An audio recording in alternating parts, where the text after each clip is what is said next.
La Défense.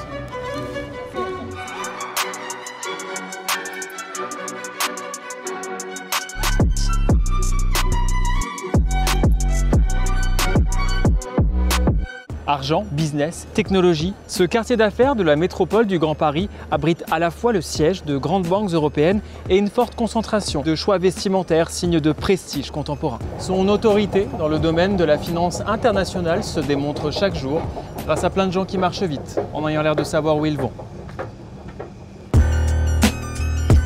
Pourtant, le quartier de la Défense n'a pas toujours eu ce visage de ciment qu'on lui connaît aujourd'hui. Sous son millefeuille de béton s'empile une histoire riche, insoupçonnable au premier regard. Alors aujourd'hui, dans Visite Guindé, pourquoi la Défense? Loin, loin dans le passé, habitaient déjà ici des hommes et des femmes préhistoriques. Mal peignés, vêtus de haillons, ils passaient leur temps accroupis, à casser des cailloux et à avoir l'air sale. Mais comme ce business ne rapportait pas assez pour faire face à une montée des prix au mètre carré, ils se firent bientôt dégager pour laisser place à une belle voie romaine toute droite. C'est avec le tracé du jardin des Tuileries au XVIe siècle que l'on voit là ou là-bas que se poursuit cet amour des lignes droites et l'idée de prolonger une avenue depuis le Louvre jusqu'à l'infini. Bon, en fait jusque dans le 92, mais c'est déjà pas mal. Ce rêve devient réalité grâce à la beauté du génie humain et du travail forcé de milliers de pauvres ramassés aux alentours. Ils creusent une avenue qui arrive jusqu'au carrefour de Courbevoie. C'est là que quelques temps plus tard, on installera une des plus belles inventions de l'humanité, le rond-point.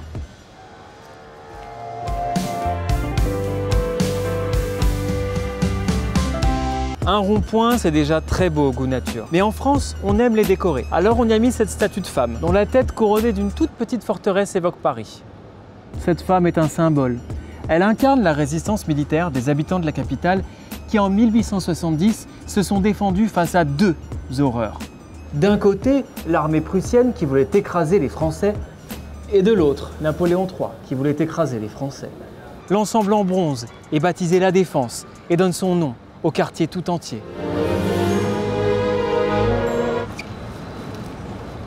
Avec le temps et l'industrialisation, les environs, qui étaient encore majoritairement recouverts de prairies inutiles et de fermes ringardes, se couvrent d'usines dans lesquelles il fait bon vivre.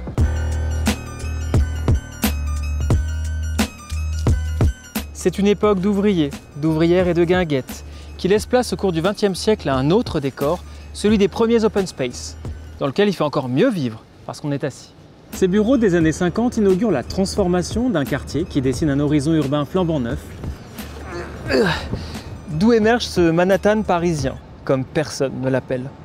Si les temps ont bien changé, la joie hédoniste des premiers temps de la Défense se niche toujours ça et là, notamment rappelée par la forme de la Grande Arche, dont l'architecture est un hommage à la beauté malicieuse des apéricubes.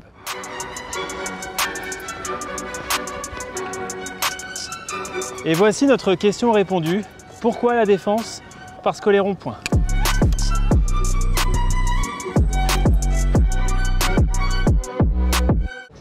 Ouais, j'ai une super idée d'investissement là.